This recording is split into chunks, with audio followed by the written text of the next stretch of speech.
Ang Quezon ang isa sa pinakamahabang probinsya sa ating bansa. Kilala ito sa napakalawak ng mga niyugan at bilang gateway natin papunta ng Bicol. Alam mo ba na may isang lugar sa Quezon na kilala sa pagiging mistiko at sagrado? Dahil dito mo matatagpuan ang pinakamataas na bantay ng South Luzon, ang Bundok Banahaw. At sa paanan lang ng higanteng ito ay meron pang isang nakatagong lihim. Isang lawang halos perpektong bilugang hugis na tila iginuhit mismo ng kamay ng kalikasan sa gitna ng payapang kagubatan.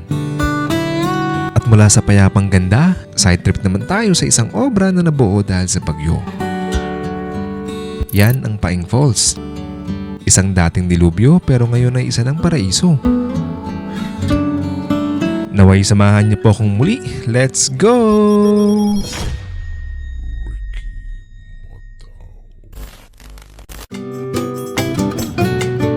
Good morning po sa inyong lahat. Napakasarap yumahin ng ganitong oras, yung nagpapalit yung dilim sa liwanag, no? I mean, from night to day, no? Paano ko nasabing masarap yumahin ng ganitong oras? Una, kasi malamig, walang traffic o konting sasakyan. Pangalawa, sunrise, no? Papasikat na po yung araw, ang sarap tingnan. Yung ganitong oras po kasi, yung mga street lights bukas pa. Tignan nyo naman, napakaangas. Ang ganda, di ba? Oh, amazing. Kasi hindi agad-agad pinapatayan. Pinapatay nila usually mga 6:30. So ang sarap tingnan lang, no? Alright, let's go. Time check. 6:10 na po ng umaga. Andito na po tayo sa Skyway. 2 oras at kalahati pa mahigit bago tayo makarating sa ating unang destination. Oh, guys, napakaganda.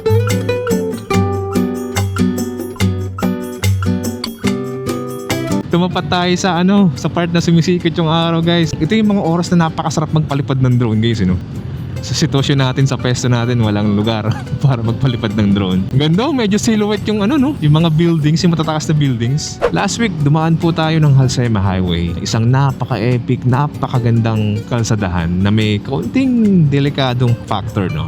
Passable naman po yung Halsema Highway. Talagang ang daming magagandang tanawin, no? And then dumiretso po tayo ng Atok Benguet. Marami po tayong pinuntahang mga lugar doon. 3 episode po kasi yung Benguet adventure natin, Kung last week galing po tayo sa isang mataas na lugar, kung ngayon pong linggo ang ating adventure ay sa medyo kapatagan.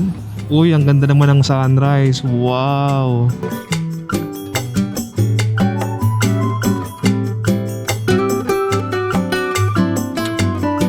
Milimilipad pang airplane. So yun, like what I'm saying, sa pagpaputuloy po ng ating adventure ngayong linggo, tayo naman po ay pupunta sa kapatagan ng Chaong, Quezon. Meron po tayong isang tourist destination doon na matagal ko nang gustong puntahan. Almost perfect circle po siya. Ang main destination po natin today is yung Ticob Lake. Magpagas muna tayo dito sa Petron. Hindi, 450 lang to. Ramagan-gan. Ang presyo ng premium ngayon, guys, ay 56.40 per liters, no? Nagpagas tayo ng 13.6, 768. Sakto na yan, balikan.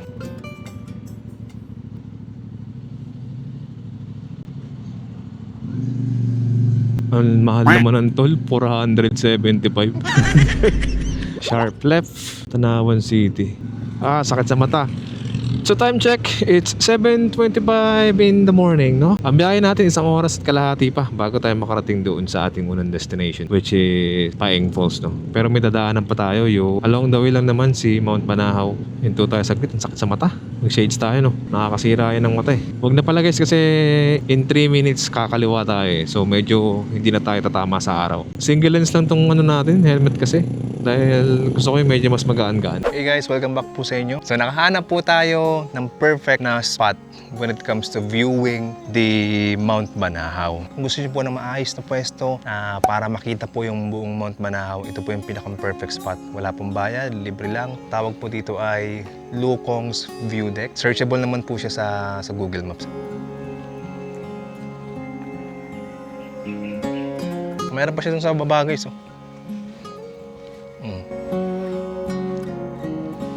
Pakita ko sa inyo yung perfect view ng Mount Banahaw. Ito yung ating first stop. Mount Banahaw.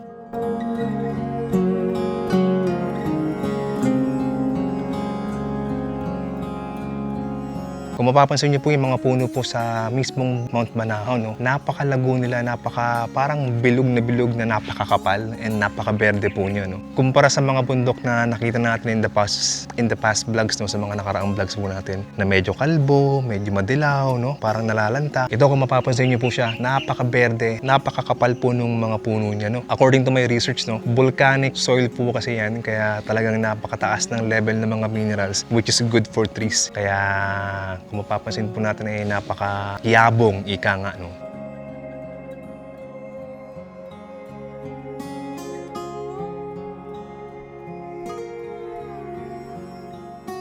So next destination po natin ay Paeng Falls, and that's gonna be 21 minutes from this location, no? 9.2 kilometers. Ganda ng daan dito.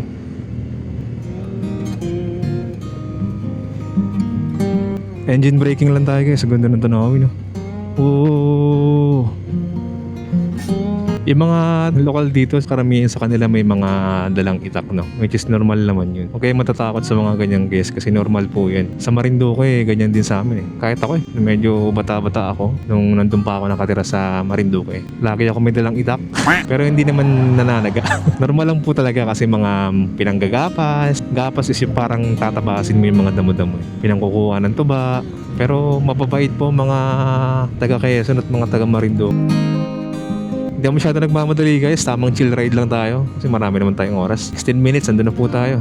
So gaya ng binabanggit ko kanina, yung Paeng Waterfalls po, hindi po siyang natural na dating nandoon. Nangyari po siya o nagawa po siya dahil po sa isang malakas na bagyo. Bagyong Paeng, hindi ko alam kung anong taon yun, 2018 ba or 17 yata nangyari yun, or 2019. Sobrang lakas po nung bagyo, and then nagkaroon po ng mga erosion ba, natapyas po yung isang bahagi ng ilog, and then eventually naging napakagandang falls po niya. Nag-trending dati yun eh. Yun na po yung next destination natin.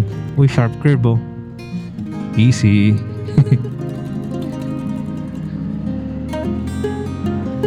Sa dami natin pinagdaanan.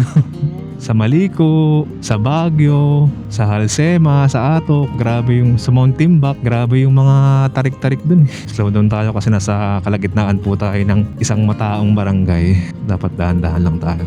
Barangay Maligaya. Wala masyadong tao dito, parang subdivision yata yung napasok natin guys 10 minutes, andun na po tayo. Alam ko may konting off-road yung Paeng Falls na yun eh. Sa likod natin yung Mount Banahaw guys. Tingnan nyo sa likod ko. Paalam na Mount Banahaw, see you next time. Napaka-payapa at napaka-matiwasay ng lugar dito. Sa Dolores na po tayo pala, by the way, just to let you know, no? Magkatabi lang yan, Dolores at saka Chaong. Magkasunod lang po sila. Ito Barangay Dagatan. Nandito na po tayo sa Barangay Dagatan guys, and in the next 7 minutes andun na po tayo sa Paeng Falls. Lapit na guys. Di ba nabanggit ko sa inyo maraming mga lake dito? Andito rin yung isa pang lake, malapit lang yung Gonaw Lake, pero hindi na natin dadaanan yan. Pasok na tayo dito. Dito tayo kakaliwa.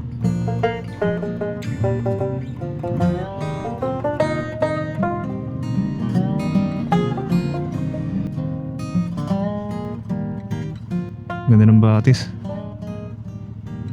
Ay, ilog pala yan. Batis.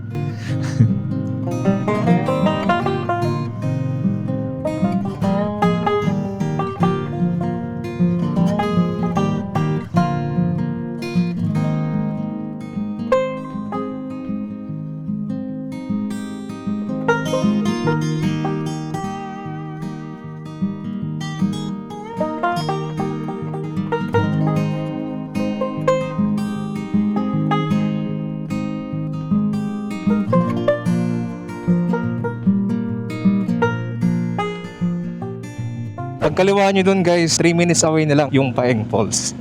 May konting off-road dito pero kayang-kaya naman to. Lalo na sa panahon ngayon, medyo tuyo naman yung lupa. Kaya madali lang siya guys.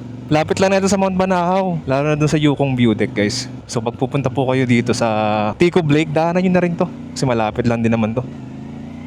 Ginawa na nila ng gate oh. Yung mga napanood kong videos, wala pang harang dito eh. Ngayon meron na, may mga pabwire na guys oh. Pero alam ko wala pa ring entrance dito. Libre pa rin dito guys.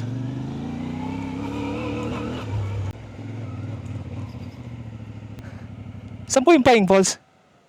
Ah, ito. Dito lang yung parking, no? Ah, ito pala yung Paing Falls, guys, oh. Wala, ako lang po, dinaanan ko lang. Pupunta ako ng Tico Blake. Eh, naisip ko dumaan na rin dito kasi malapit lang naman, no? Ano po pangalan nyo? Wala pa rin pong entrance, no? Tignan mo guys, napakasarap dito. Walang entrance. Libre. Taga rito po kayo? Ah, okay. Ito po yung nabuo dahil sa Bagyong Paeng. Ito yung parking ng Paeng Waterfalls, guys. And take note, wala pong entrance fee. Libre lang talaga dito? Kung pupunta kayo dito, maliligo lang kayo. Wala kayong masyadong babayaran. Cottage lang. Welcome to Paeng Falls! Ito yung part na gumuho. Nung nagkaroon ng napakalakas na bagyo, sobrang lakas ng agos, nagkaroon ng erosion tong part na to. Kaya po isinilang ang Paeng Falls.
Pahinga lang tayo ng konti rito guys kasi ang sarap ng ambience dito, grabe. Sobrang nakaka-relax. Ganda oh. 11:50 AM, mag-alas 12 na. Sakto sa tanghalian guys. Alis tayo rito, maghanap tayo ng makakainan natin dyan sa may labas. Then pahinga tayo konti. Tapos saka tayo pumunta ng Tico Blake. Yung last destination natin is gonna be Tico Blake guys. Galing na itong tank bag natin no. Convertible siya ng backpack. Galing, no? Suabe.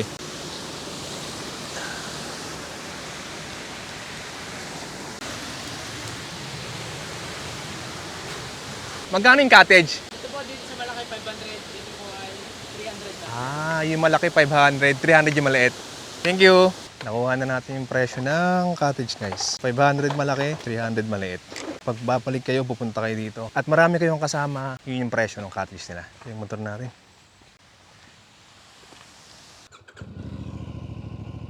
Next destination na natin ay Tico Blake, no? Meron yung dalawang view deck, tatlong view deck yata actually. Pero bago tayo pumunta roon, syempre kakain na po tayo kasi alas 12 na. Oras na po ng pananghalian. Ayan, Gunaw Lake po yung nasa gilid natin. Ito.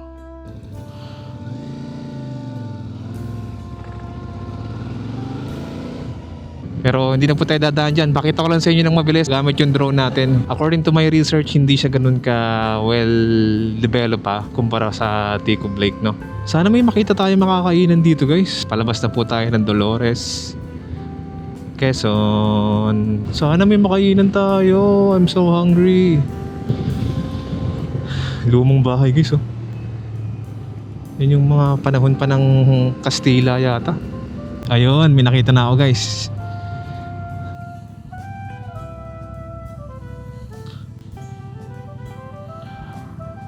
Na isang rice. Tapos ito po. Parang sarap din itong pusit guys, oh. Saka isang pusit, tinte.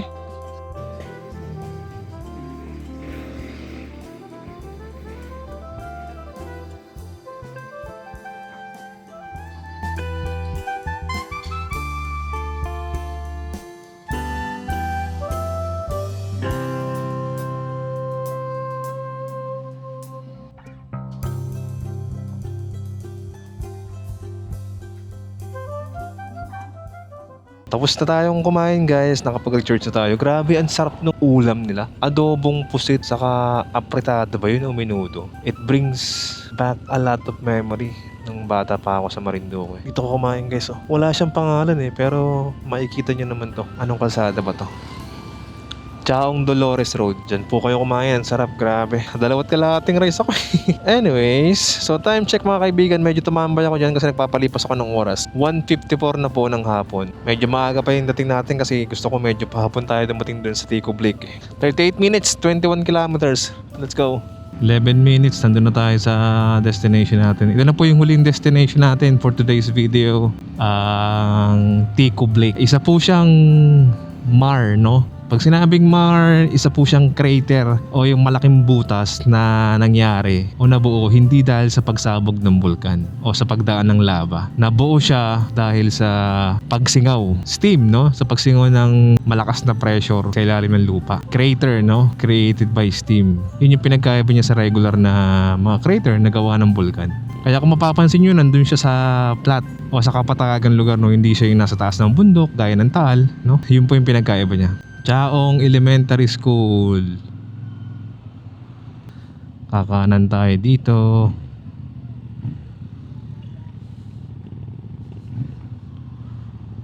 Init.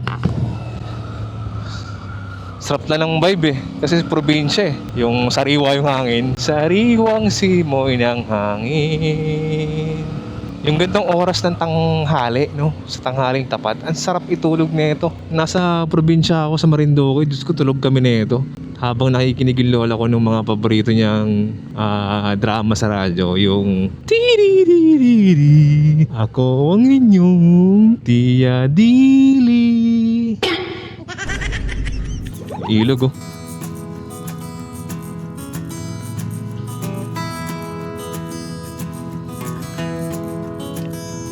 Lapit na tayo, 5 minutes, nandun na tayo guys. Sana mayroong pwedeng tambayan dun para makapagpahinga tayo kahit papaano. Gusto kong tumambay muna kasi napakainit guys, oh. Hindi nakakatawa yung init na yun. Kakanan tayo dito.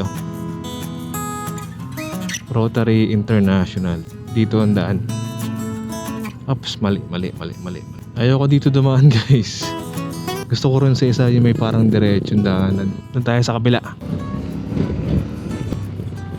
Uy, daming baka. Mga imported na baka to.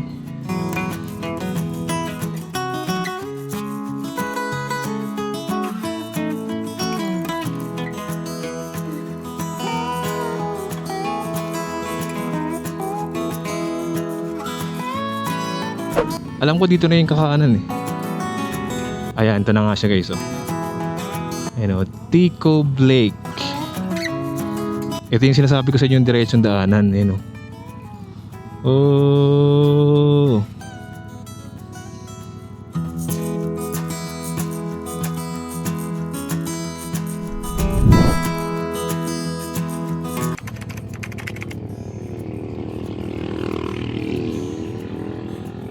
Sarap ng palamig Dito muna tayo tambay guys.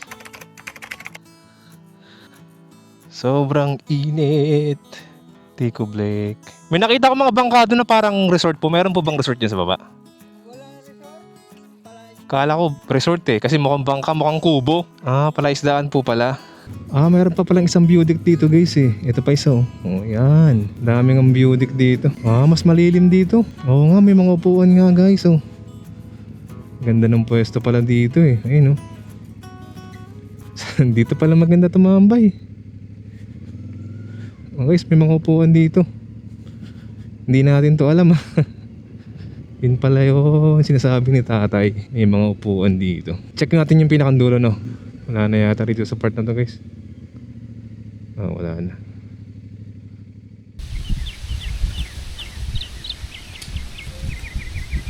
Di ba kanina pa tayo inaantok guys?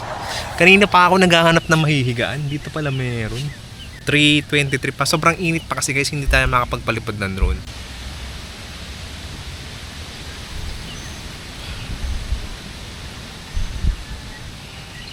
Nakatulog tayo guys. Parang isang oras yata yun. Nahiga tayo dito. Pupunta po kayo dito, huwag niyong kalimutang umakyat sa pinakang taas. Time check, alas 4:30 na po. Mag-aalas 5 na. Perfect time na to para mag-ikot-ikot kasi hindi na masyadong mainit. Pwede na tayong umandar-andar at magpalipad ng drone, no? Kaso medyo mahangin guys, eh. Sana medyo humina-hina yung hangin ng konti para makabelo tayo at makapagpalipad tayo ng drone ng maayos.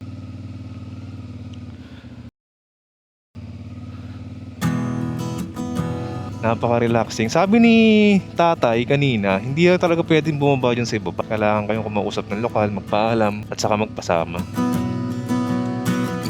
Bawal po talaga dyan sa baba. Let's go. Eto mga upuan guys, so kita nyo, di ba? Ang daming upuan. Makapagpahinga kayo dito, may mga basurohan pa.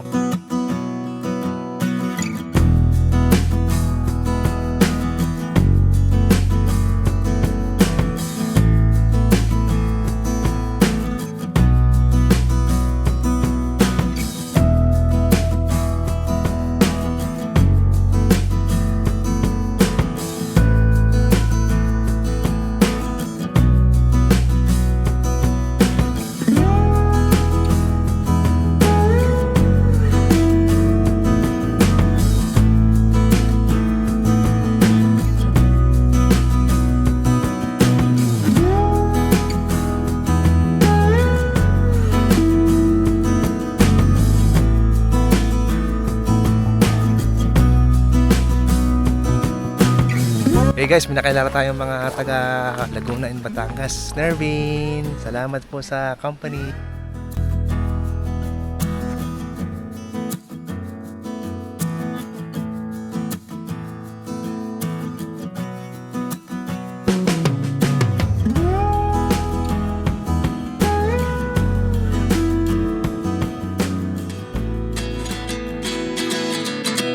Alright, so I guess this is where I'm gonna have to end the video. Maraming salamat po sa lahat ng sumama sa episode na to. And once again, nandito po tayo sa Pico Lake.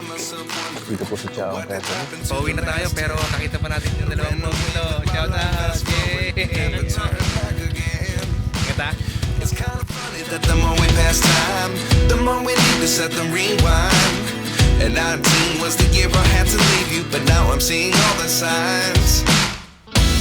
Is this really happening? I can't believe it's true. I'm just as surprised as you.